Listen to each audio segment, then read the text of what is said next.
Hey guys, welcome to Cricket Fanatics Magazine. This is your review show. I'm your host, Khalid Mohidin. This is the show where we talk about everything with regards to the South Africa versus Pakistan series. All the way in Karachi. First test, day two. Very exciting contest.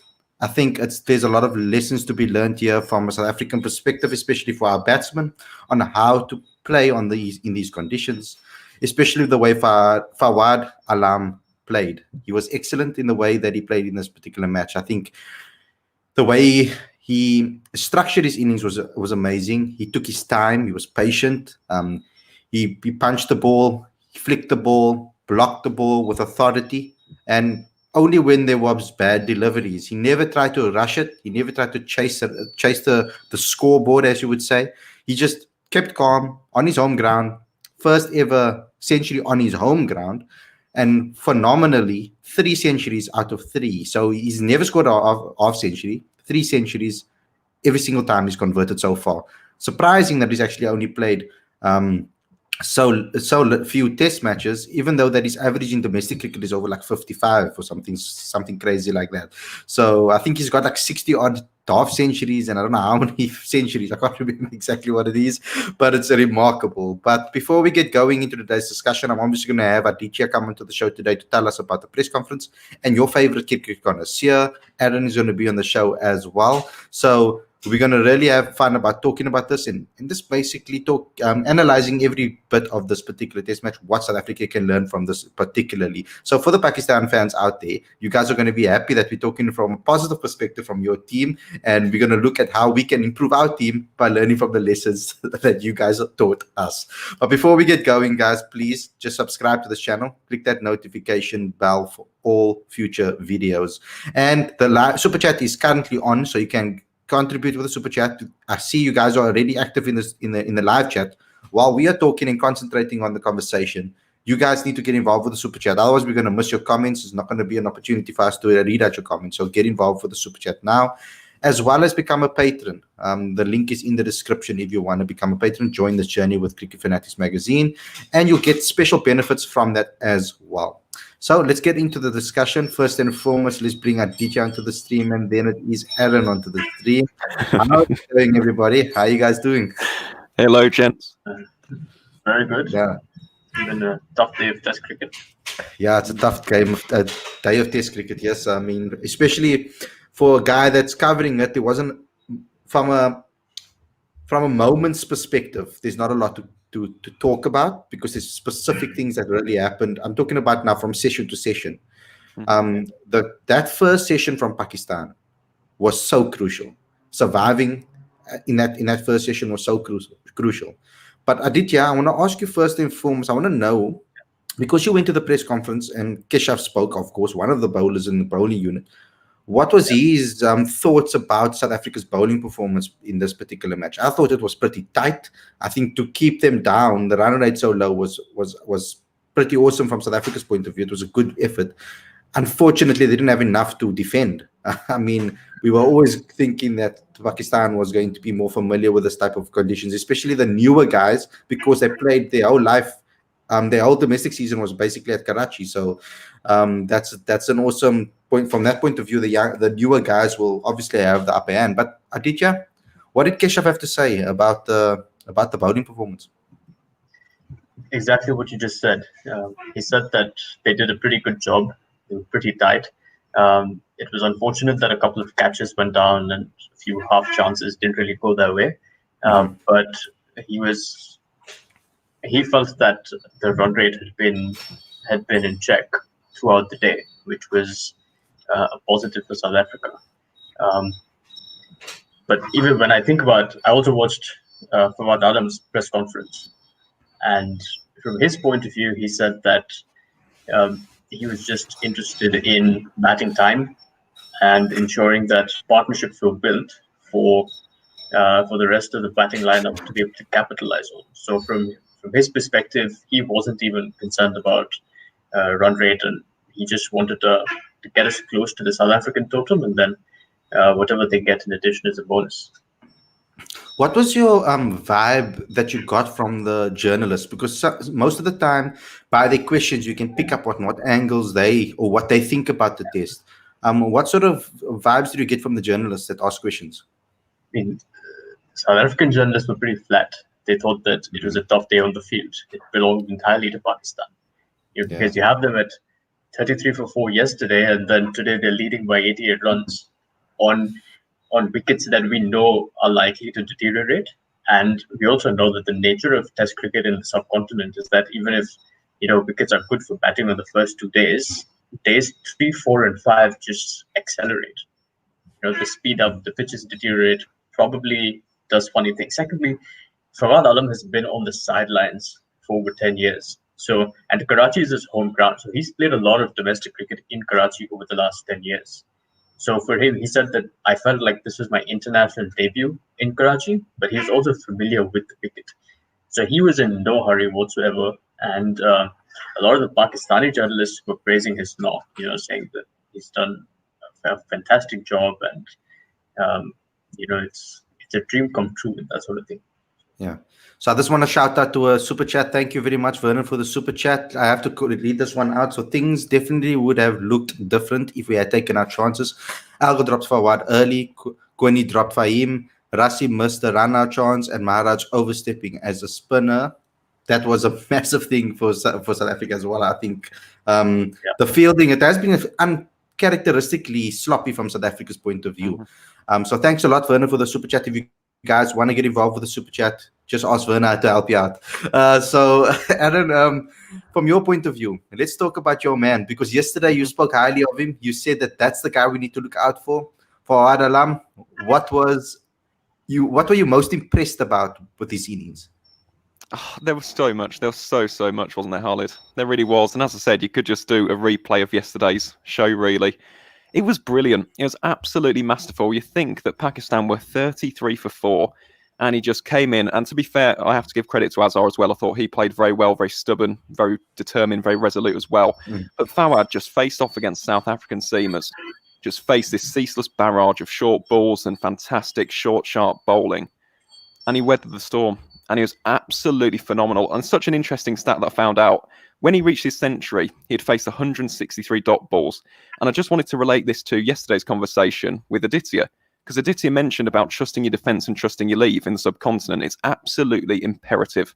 And that is exactly what Fawad Alam did. And it was just a clinic in test match batting on the subcontinent. It was absolutely superb. I loved it. It was really old-fashioned, really gritty, really dogged, really determined. And he has now put Pakistan in a fantastic position. And you look back to yesterday, you wouldn't have thought this. 88-run lead. Still got 2 wickets remaining, one of them being Hassan Ali, who in the recent Qadir Trophy final scored a century, in which the two teams actually tied, which is an incredible match. So overall, I don't think I can really be any happier for Fawad. Of course, I do have some sympathy for the South Africans as well. As Ferner mentioned there, of course, there was a lot of missed chances and missed opportunities. And I think that Maharaj overstepping at the end could actually be a little bit costly. That could make a 100-run lead turn into 120, knowing Hassan Ali's ability to kick on. But overall, with regards to my boy Fawad, absolutely brilliant, absolutely chuffed to pieces. And I know we're going to keep on mentioning it. I think Ian Bishop said on Twitter as well, a whole decade spent just grafting away in the domestic circuit. It is a fantastic story to watch him come into international cricket, look so adept, look so assured, look so confident. And 3 centuries from 350-plus starts. Doesn't get any better than that, does it, boys? Yeah, so I just see Dylan, thank you a lot for that, because that's basically summed up exactly what we want to talk about. We're going to speak a little bit more about that. I see Dylan Jansen asking about the super chat or not working from your phone. If you're going to use it on your phone, you have to go to your browser and not via your app. That's the only way I think it's going to work. I don't know why YouTube has done that. They've confused things, especially if you have an iPhone. They've confused things for you to be able to help us out. So it's quite weird. But anyway, let's talk about the specifics about this, because what South Africa learned from these innings specifically. I'm gonna give what's the other guy, Fahim? It's a bit different. Yeah, Fahim. Yeah, for Fahim's perspective, I think I don't know how to explain it. I don't think he's gonna maybe do this again, like the way he batted. I don't think it's something that I will say like, okay, he's going to do this exactly. He's going to have exactly the same innings. We had the full control of his shots. Excellent innings. I have to give him full props for that, because we needed something like that in the middle order. We needed someone like Temba or someone like Linda to put on a performance like that in the middle order. I mean, that's something that we needed in South Africa, and they need to learn from the way his approach was. He kept the pressure on South Africa by scoring boundaries and being brave. When there's an opportunity now, you lost your guy, obviously the main guy.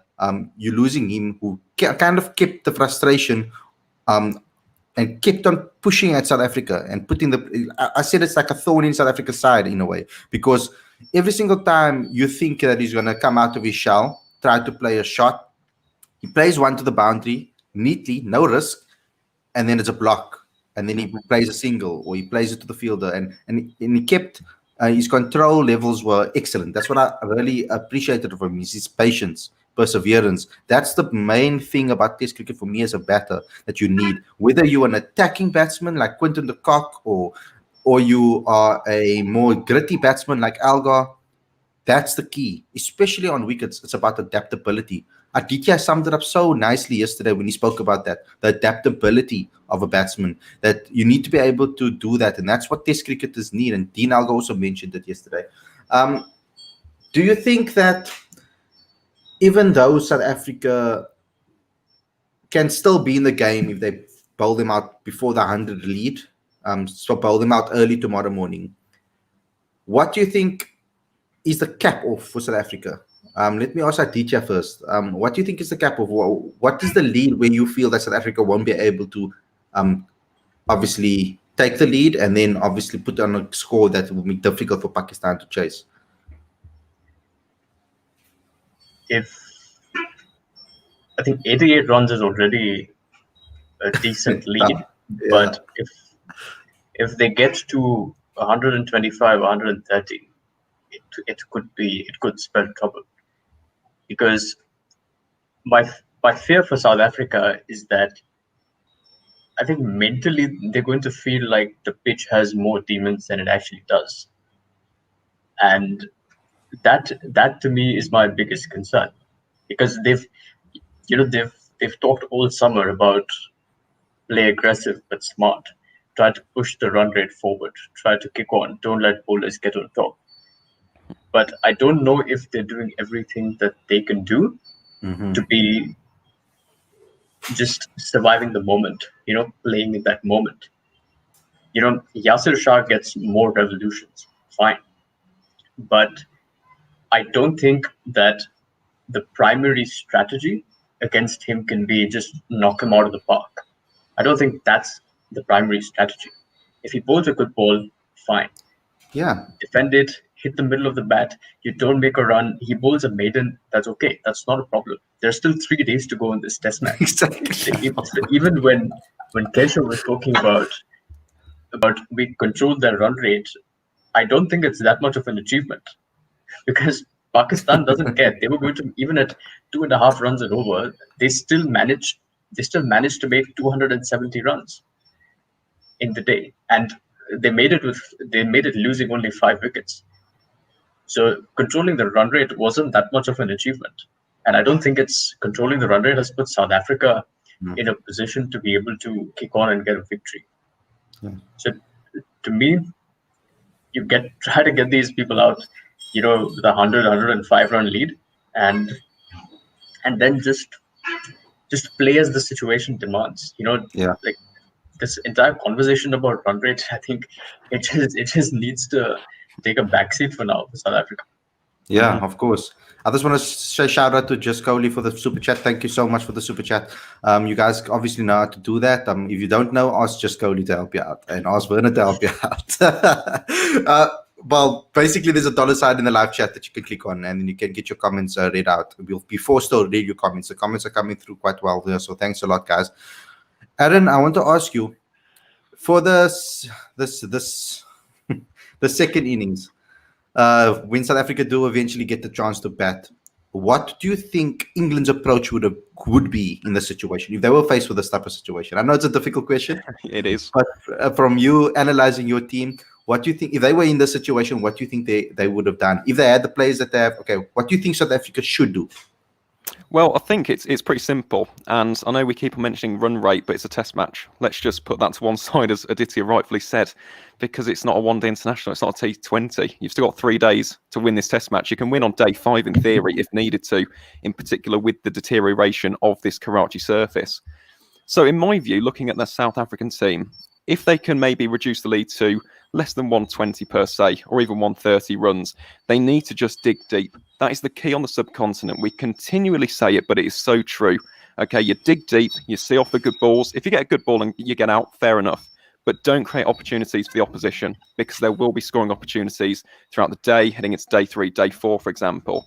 So for me, Dean Elgar and Markram, obviously that's been massive. You need a good opening, solid partnership, lay the foundations for the remainder of the innings.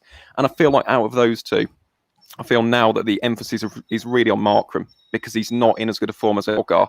Elgar's coming off of a good Sri Lanka series. He's just got 50 in the first innings per se. So I think for me, Markram is definitely going to be a key factor in South Africa's success in this second innings. And then in addition to him, I think someone like du Plessis, just anchor the innings. Maybe with regards to rotating the strike rate, of course he can do that. But again, just entrench himself against the spinners. Aditya mentioned about Yasir Shah there. And of course, he is one of these bowlers. He's a very wily character. He's a very cunning spinner who uses drift and spin to his advantage. But at the same time, he also searches for wickets. He's going to give you bad balls. He's going to overpitch some once in a while. So again, it's just about patience, resilience, temperament. It's about concentrating for the moment, treating each ball as a different occasion. And for me, if South Africa can do that, get off to a decent start, as I said, really frustrate Pakistan, just as Fawad and Azhar did in this morning session, then they're still in this game. There's still 3 days. There's still so much time. And we keep on mentioning it with Karachi. It does deteriorate. And a fantastic example of this was actually in Pakistan's, I think, their last test match, where they played Sri Lanka here. And they scored 551, I believe, for 3, or 555 for 3, declared on day 4, day 5, and then bowled out Sri Lanka and won the game. So it's just about patience, temperament, keeping the focus. And I think if South Africa can do that, then they're definitely still in this game heading into day 3 and beyond. Mm-hmm. So thank you for the super chat against Just Cody. Here's this question or his statement. If Pakistan gets 50 plus runs tomorrow, we will still stop to strategize for the batting time to kill the game a draw. I mean, yes, my prediction in this particular series was a 1-0 win. So drawing the first game and then winning the second game in Karachi, in Rawalpindi, because I think that South Africa stands a bigger chance to win there if that wicket is as they say it is. I think South Africa has that edge in their bowling attack. I think against Pakistan, I would pick South Africa's bowlers over Pakistan's bowlers, excluding one guy.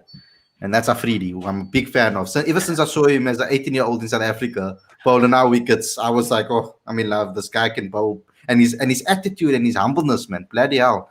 Great guy. I had a small chat to him on the field, although he didn't really understand every single little thing that I said. Language barrier there, guys. But he was excellent and very humble with the way he replied to me, the little English that he knows. Thanks a lot, Thomas, for the super chat as well. Thanks. If you want to ask a question afterwards, I will read out your question, because thanks a lot for the super chat from you as well. Let's get into some of the comments over here as well. One of the final ones over here, we got over here from Darren saying, throwing away wickets has been part of the Proteas game for a long time. It's quite it's quite hectic, especially in the subcontinent, I think he's talking about, because I don't know what it is. I don't know if it's patient.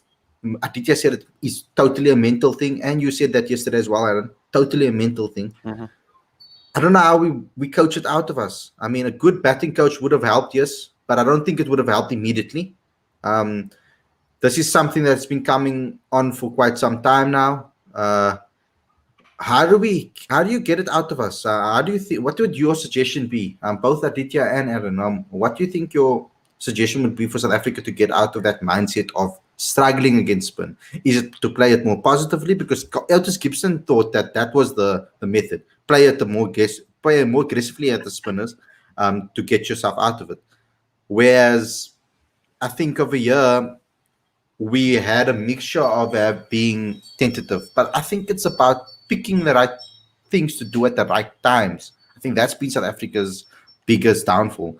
Even Aiden Markram, when it comes to playing seamers, especially the balls that are moving around and swinging a little bit, He kind of plays the ball when the ball's going across him, when he doesn't need to. Sometimes he goes for the stretching drive instead of playing it in his stride, and sometimes then he always nicks off, or he gets caught LBW, which is something really that I don't know. You can't really coach that. If you get a good ball, you get a good ball. But Aditya, from your point of view? Off the top of my head, two things. One is that I think South Africa need to get it out of their heads that if they're defensive for a while, if they're playing at 2 runs and over, that they've somehow gone into their shell. I don't think that's true at all. And if you're playing at 2 runs and over, I don't think Fawad Alam and Azhar Ali really went into their shells. It was a successful strategy that they were about, that they really implemented in an expert fashion. That's hard test cricket. That's the point of it. And secondly, this obsession with run rate. Like first, in the years that I've watched cricket, I think the best players of spin that I've seen have been Sachin Tendulkar, Rahul Dravid, Lakshman from the Indian setup. I haven't heard them talk about run rate. They said that if we get a bad ball, we're going to hit it. And Sachin Tendulkar has had his time, hammering Shane Warne in Chennai. But it's not like he went in thinking that, I have to get my hold over the run rate, otherwise we're in trouble. And I think that's a challenge that not only South Africa, but a lot of international teams have coming into the subcontinent. Mm-hmm. There's just too much focus on intent and being positive and so on. Positivity is there in defense as well. And the wisest, ultimately, as I said yesterday as well, the most important thing is that win and loss at the end. Whether you get there playing, gritty 100. He made 109 of 245 balls. He's playing well below 50, well below a strike rate of 50. There's nothing wrong with that. Fawad Alam has put Pakistan in a position to win the game. Azhar Ali made 51 of 151 balls. There's no reason why the Proteas or other international teams can't learn from that example. So I think it's mental, and there's nothing significantly wrong with the techniques of the Proteas batsmen.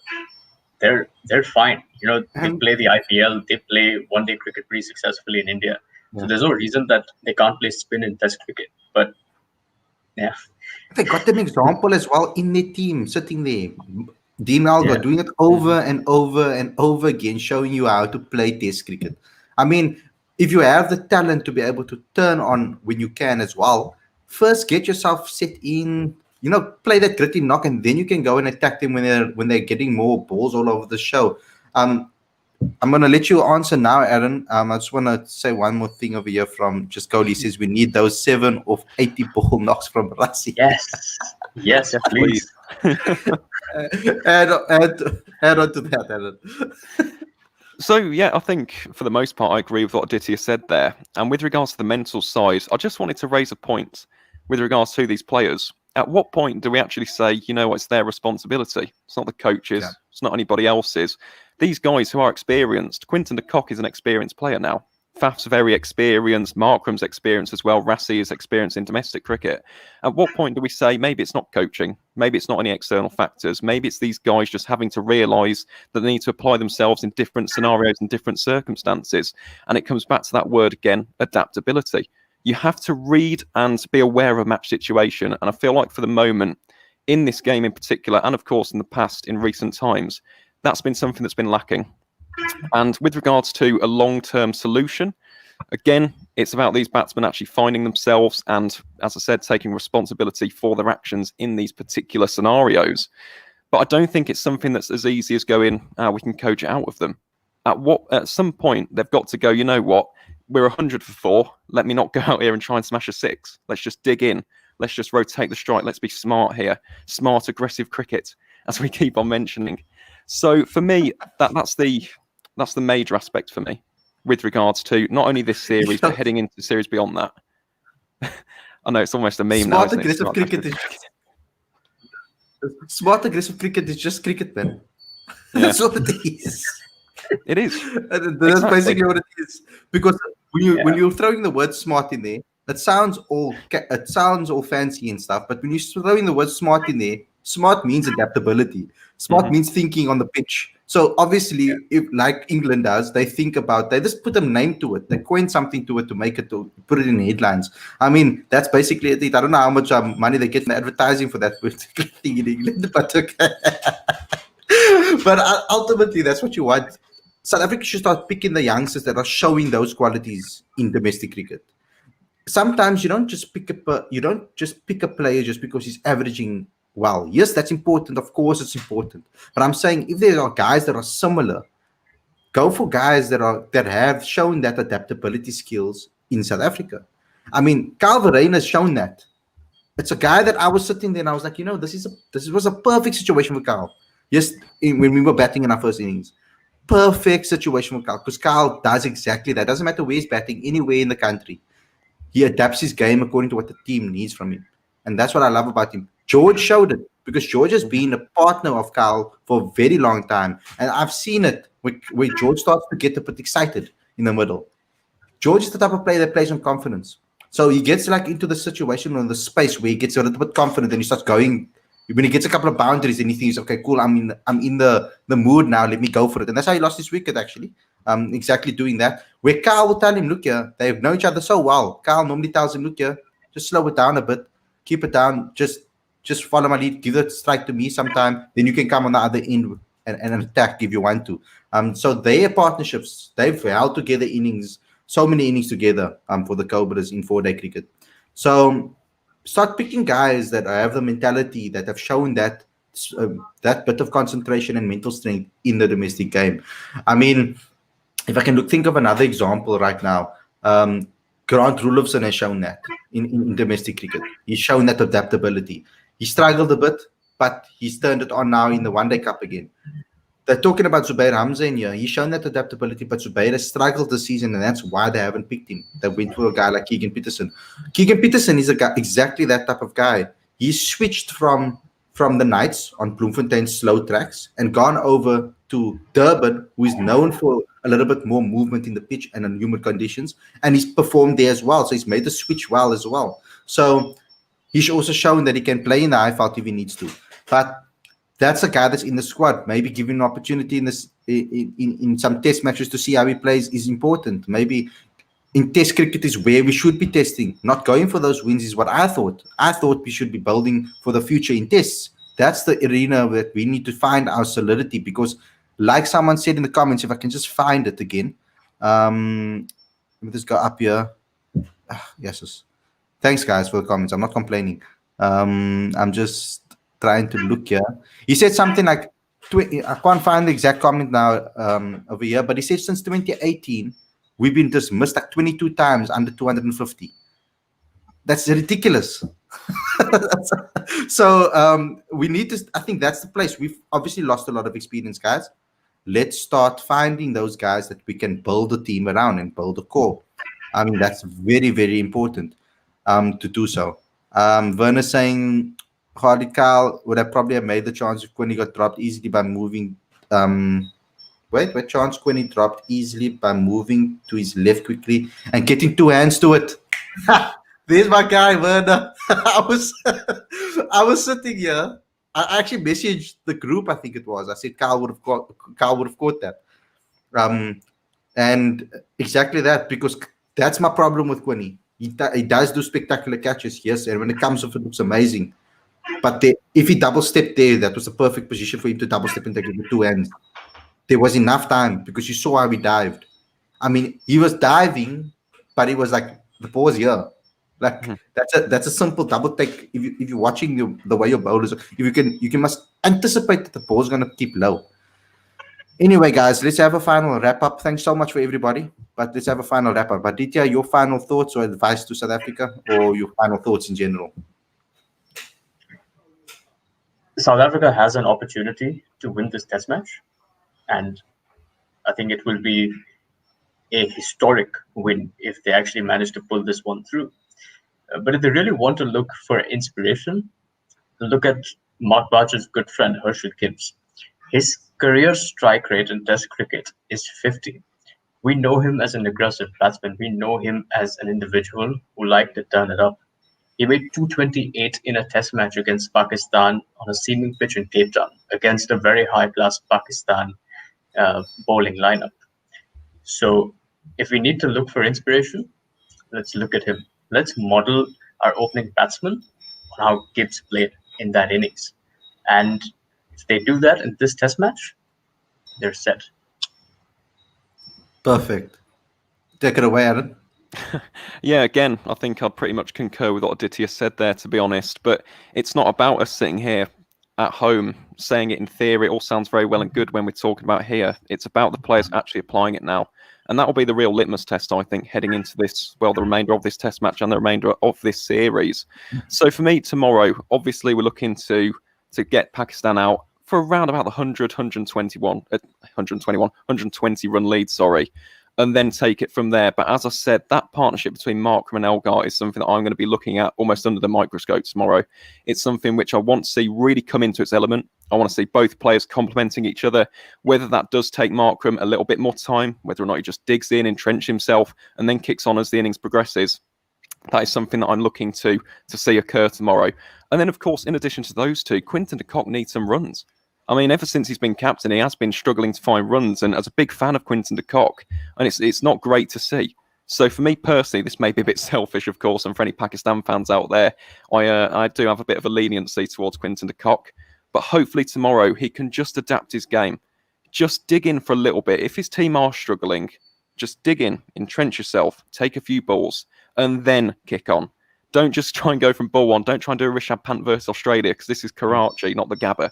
So for me, definitely, they're two areas I'm looking for.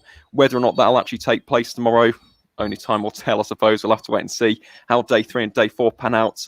But either way, I'm very much looking forward to it. Should be a fantastic end to a fantastic test match. And I think we're in for a good surprise tomorrow.